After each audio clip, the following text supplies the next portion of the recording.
welcome to your homework video for the sourdough English muffins. You want to go ahead and just make this dough so you have it ready to go so that we can cook it off right away in class tomorrow.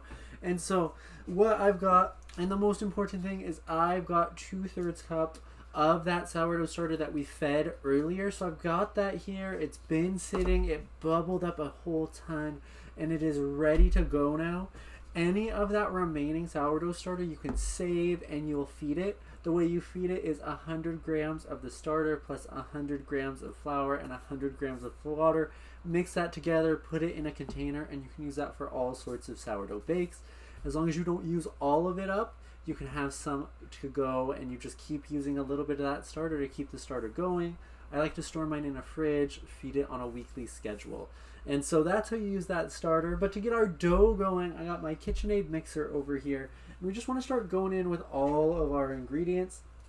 So I've got my 2 3/4 cup of all-purpose flour, or approximately 350 grams.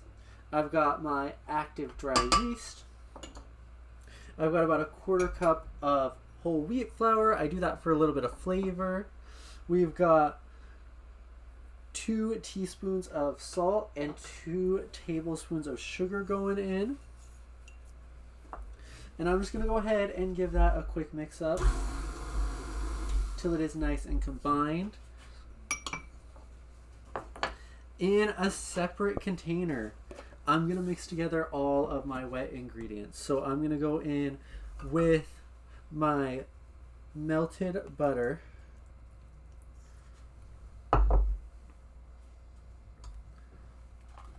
my sourdough starter,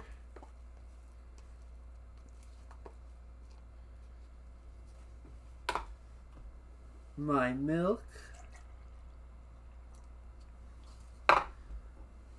and an egg. And I'm just going to go ahead and mix these till everything is nice and well combined.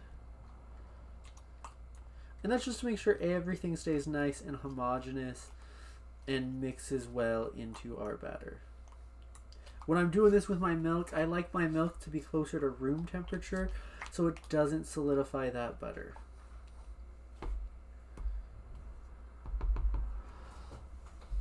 Once everything is all in, I'm going right in to my mixer and I'm going to get it on a low speed, and I'm just going to stream in my liquid mixture.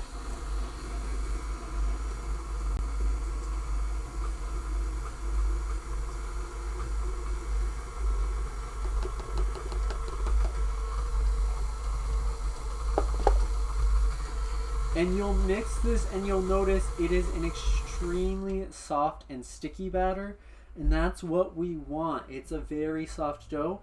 And so I'm doing this with my paddle attachment. The paddle attachment is going to be your key here. You don't want to use the dough hook. The dough hook won't pick it up, so we're going to paddle this. I'm going to get it on medium heat or medium speed, and we're going to paddle for 5 to 7 minutes till it's nice and smooth and elastic.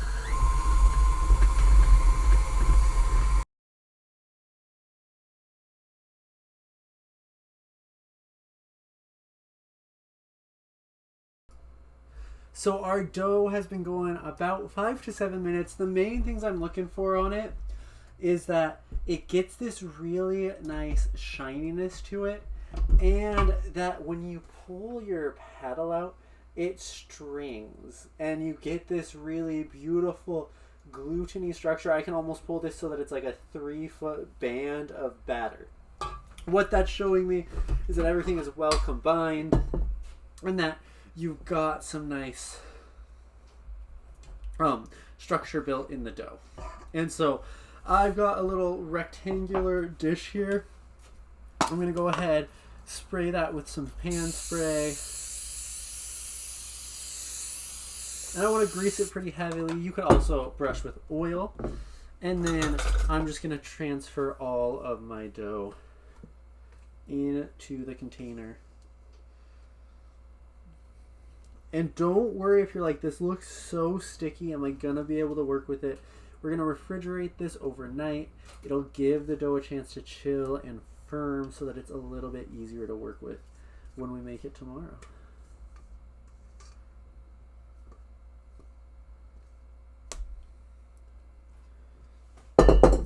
I like to kind of press it down so it's even. If you're having any trouble with your tool sticking, you can either dip it in water or spray it with a little more oil.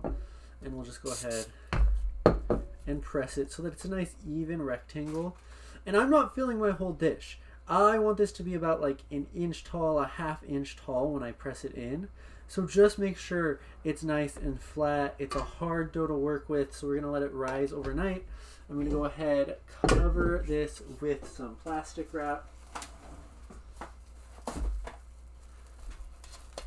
And I'll pop it in my fridge overnight to chill.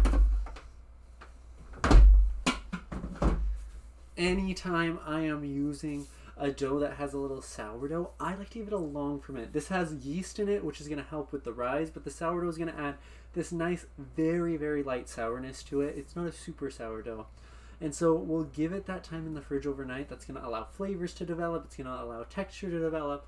And it's going to allow it to kind of firm up so that tomorrow when we're using it, it's not super, super sticky and hard to work with. So I will see you tomorrow. We'll make the muffins and some eggs Benedict. Bye, everyone.